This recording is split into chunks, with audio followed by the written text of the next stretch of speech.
You bought the plastic tube. You put it in your bug-out bag. You spent $50. You think you're safe. You read the packaging. It promised you 100,000 gallons of perfectly clean drinking water. It promised to remove 99.9% of all bacteria and parasites. You put it on a shelf in your garage and you checked the box on your survival list. You sleep well at night, thinking that when the grid goes down and the municipal water treatment plants go dark, you and your family will simply walk to the nearest river, drop the plastic tube into the mud, and drink safely. You are wrong. You have been sold a laboratory fantasy. When the system collapses, that $50 piece of plastic is going to kill you in exactly 14 days. This is not a hypothetical scenario. This is the brutal actuarial reality of grid-down physics. The marketing departments at the major survival companies do not want you to understand the difference between theoretical capacity and operational reality. When they test those filters, they test them in pristine, climate-controlled laboratories. They run tap water mixed with a precisely measured amount of lab-grown bacteria through the membrane. Under those perfect conditions, yes, the filter lasts for thousands of gallons. But the post-collapse world is not a laboratory. When the power grid fails, the pumps that keep the city water towers full will stop. The taps will run dry in 48 hours. When that happens, millions of desperate people will turn to local water sources, ponds, urban rivers, drainage ditches, stagnant creeks. These water sources are not just filled with bacteria. They are filled with heavy sediment. They are filled with agricultural runoff. They are choked with algae, suspended clay particles, rotting organic matter, and microscopic debris. Most people try to solve the water problem with mathematics. They buy plastic jugs. They stack them in their basement. They calculate 1 gallon per person per day. They look at a shelf of 30 plastic jugs and they feel a false sense of security. But finite storage is a mathematical trap. 30 gallons of water is 30 days of life. On day 31, you're out of the equation. You cannot store enough water to survive a long-term grid collapse. It is physically impossible. A family of 4 would need over 1,000 gallons just to survive the first year. The sheer weight and volume of that storage would crush the foundation of a normal house. You cannot store your way out of a water crisis. You must process your way out of it. Here's what happens in the first 3 days of your survival scenario. You take your commercial hollow fiber membrane filter to the nearest pond.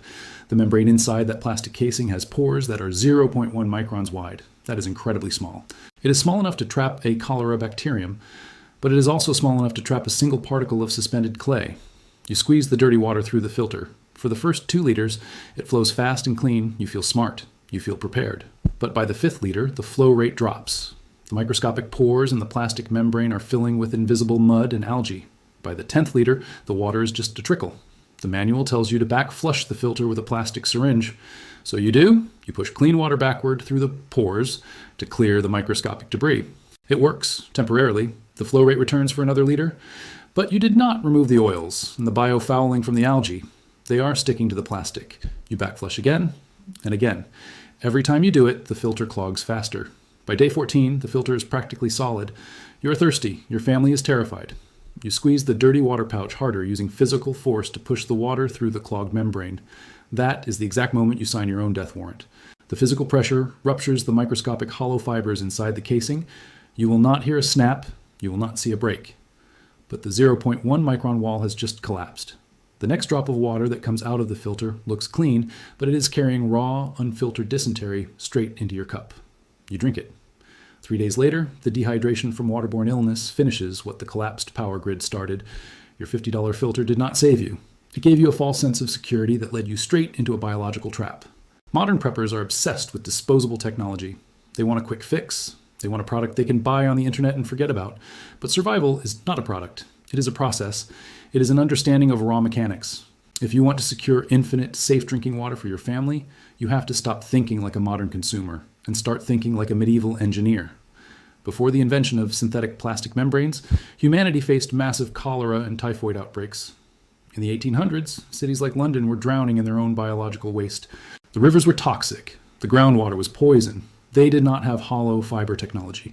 They did not have ultraviolet purifiers. They did not have chemical tablets. But they stopped the cholera. They purified millions of gallons of water every single day. They built systems that lasted for decades without a single replacement part. And the massive irony is that the modern municipal water plants that supply your city today still use the exact same technology. They use a slow sand biological filter. Quick pause, mid-roll. If this is the kind of raw, unfiltered actuarial data you think more people need to hear, hit the subscribe button. The algorithm suppresses this type of reality because it cannot be monetized by the survival gear industry. We break down the permanent strategies the mainstream will not touch. Back to the data. A critical operational warning before we begin the build. What you're about to see is emergency, grid-down infrastructure. This is for educational purposes and absolute worst-case survival scenarios. In a functional society, always use legally treated water. Furthermore, while the biological wall destroys bacteria and parasites, it does not remove dissolved industrial chemicals or heavy metals. In a true collapse, standard protocol dictates that water run through this biological filter should still be boiled if fuel permits. Do your own research. Know your environment. You need to completely erase the idea of mechanical filtration from your mind. When you pour water through a commercial plastic filter, you are using a physical barrier to block the bad things. It is like pushing dirt against a chain link fence. Eventually, the fence gets blocked. But a medieval slow sand filter does not rely on a physical barrier. It relies on biological warfare. It uses a living ecosystem to consume the pathogens before they reach your cup. It is a self-cleaning, self-sustaining water matrix that never clogs, never breaks, and never requires you to order a replacement cartridge from a supply chain that no longer exists. To understand how to build this system, you have to understand the biological wall. In the water treatment industry, this is called the Schmutzdecke. It is a German word that translates to dirt cover. But it is not just dirt. It is a predatory biological zone. When you build a slow sand filter, you create a deep bed of fine sand. For the first 2 weeks, you pour dirty, biologically active water through this sand. You do not drink this water. You are simply feeding the system. As the dirty water flows down, the bacteria, the algae, and the microscopic organic matter get trapped in the very top layer of the sand, usually just the top 1 or 2 inches. Because there is a constant supply of oxygen and a constant supply of organic food coming from the dirty water, a massive colony of beneficial microorganisms begins to grow in that top inch of sand. This is the Schmutzdecke. It is a dense, slimy matrix of predatory bacteria, protozoa, and microscopic organisms. They are hungry. Once this biological layer matures, something incredible happens in terms of survival physics. When you pour a bucket of swamp water filled with cholera, salmonella, and giardia into the top of the filter, those dangerous pathogens are forced to pass through the Schmutzdecke. The predatory organisms in the biological layer do not just block the bad bacteria, they eat them. They consume them for energy. They literally devour the pathogens. Whatever microscopic threats manage to survive the biological feeding frenzy are pushed deeper into the sandbed. As the water moves down through 3 feet of fine sand, it enters a zone of total darkness and zero oxygen. Any remaining dangerous bacteria that need oxygen and organic food to survive simply starve to death. By the time the water reaches the bottom of the container, it has been biologically scrubbed, physically filtered, and starved of all dangerous life. It emerges crystal clear, cold, and mathematically pure.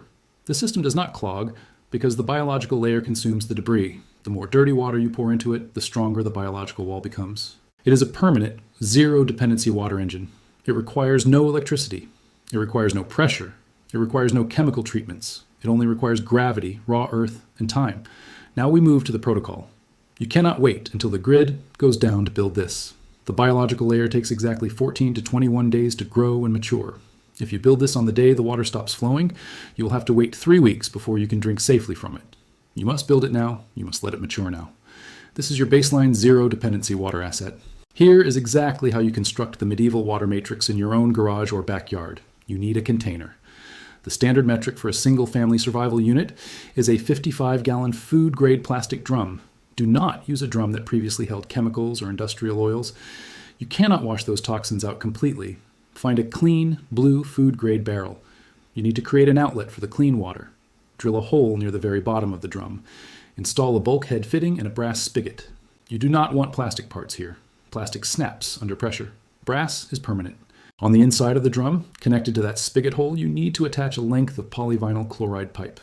Drill dozens of tiny holes into this internal pipe. This is your collection manifold. It allows the clean water at the very bottom of the drum to enter the pipe and flow out of the spigot. Now you must build the geological layers. You cannot just dump dirt into a barrel. If you do that, you will just make mud. The layers must be structured precisely to control the flow of water and support the biological wall. Layer 1 is the drainage zone. You will fill the bottom of the drum, covering your collection pipe, with about 4 inches of washed gravel.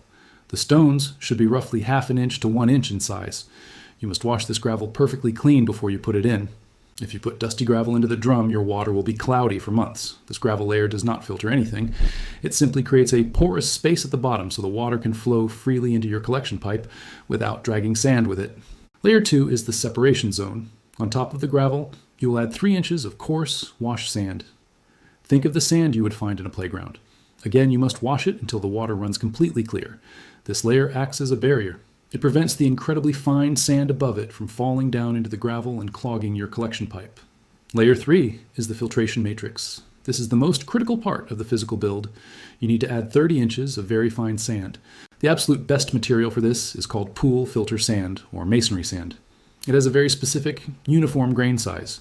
Pour it in slowly, wash it thoroughly. This deep bed of fine sand is where the oxygen depletion and starvation process will happen. Now you have your layers. Gravel at the bottom, coarse sand in the middle, a massive layer of fine sand on top. You should have roughly 8 to 10 inches of empty space remaining at the top of your 55-gallon drum. Here is the absolute most important rule of the slow sand filter, a rule that modern preppers completely ignore, which causes their systems to fail. The sand must never go dry, ever. If the top layer of sand dries out, the biological wall, the Schmutzdecke, will die. The predatory bacteria will suffocate and wither. If that happens, you have to start the 3-week maturation process all over again. To prevent this, your spigot at the bottom must be positioned, or piped with a secondary tube on the outside, so that it sits above the top level of the sand. Water seeks its own level. If the exit point for the water is 2 inches above the top of the sand layer, then the sand will always remain submerged under 2 inches of water, even when you leave the spigot open. This resting water layer protects the biological wall from drying out, and protects it from physical disruption when you pour new water in. To prevent yourself from disturbing the top layer of sand when you pour heavy buckets of water into the drum, place a flat rock or plastic diffusion plate right on top of the sand. When you dump water in, aim for the rock. It breaks the kinetic energy of the water and protects the fragile biological layer. The build is complete. Now you must begin the biological activation. Go to a local river, a pond, or a stream. You want biologically active water. Do not use chlorinated tap water. Chlorine kills bacteria. If you put municipal tap water into this drum, you will sterilize the sand, and the biological wall will never form. You must use raw, natural water. Pour 5 gallons of this dirty water into the top of the drum every single day. Open the spigot and let the water flow through into a waste bucket. Throw that water out into your yard. Do not drink it. Repeat this process every day for 21 days. During the first week, the water coming out of the bottom will look slightly cloudy. It will still contain bacteria. The biological wall is not formed yet. The predators have not arrived. By the second week, the water will start to look incredibly clear. The physical filtration of the fine sand is working, trapping the clay and sediment. But do not drink it yet. The microscopic biological threats are still slipping through. By the third week, the magic of survival biology happens. A dark, slimy green and brown film will have formed on the top inch of your sand bed. It looks disgusting. It looks like exactly the kind of thing you're trying to filter out. Do not touch it. Do not scrape it off. Do not clean it. That slime is your absolute salvation. That is the Schmutzdecke. From day 21 onward, your system is fully operational. You can take the most stagnant, algae-choked, terrifying swamp water you can find and pour it gently into the top of that drum. The water will slowly percolate down through the biological kill zone. The predators will feast on the cholera and the typhoid. The remaining organic matter will be trapped. The oxygen will be stripped. The water will emerge from the brass spigot cold, clear, and perfectly safe for human consumption. A well-built 55-gallon slow sand filter can process about 5 to 10 gallons of pure drinking water every single day. That is more than enough for a family of 4 to survive, cook, and maintain basic hygiene. The system requires zero maintenance for years. The only thing that will eventually happen, maybe after 12 or 18 months of heavy use, is that the biological layer will grow too thick. The flow rate of the water will slow down to a crawl. When this happens, you do not throw anything away. You do not go to the internet to buy a $50 replacement part. You simply take a spoon, gently scrape off the top 1 inch of the slimy sand, and throw it away. You just performed a complete system reset. The filter will immediately speed up again. Over the next few days, a new biological layer will naturally form on the freshly exposed sand, and you are good for another year. This is the difference between purchasing security and engineering security. The man who buys a plastic hollow fiber filter is tying his survival to a fragile, disposable piece of commercial garbage. He is betting his life that the water he finds will be clear enough not to clog the microscopic pores. He is playing Russian roulette with his family hydration plan. The man who builds a slow sand biological filter has detached himself completely from the system. He has harnessed the exact same biological physics that the Earth uses to clean its own aquifers. He has built a permanent piece of survival infrastructure that will outlast the crisis, outlast the panic, and outlast the supply chain. The grid is going to fail. The taps are going to run dry. The people who relied on convenient store-bought solutions are going to die of waterborne illnesses within the first month. They will be surrounded by water, but they will not be able to drink a single drop of it. You now have the actuarial data. You now have the medieval protocol. You know exactly what to do with that $50 plastic filter in your bug out bag. Throw it in the trash and go buy some sand. Stay sharp, stay prepared.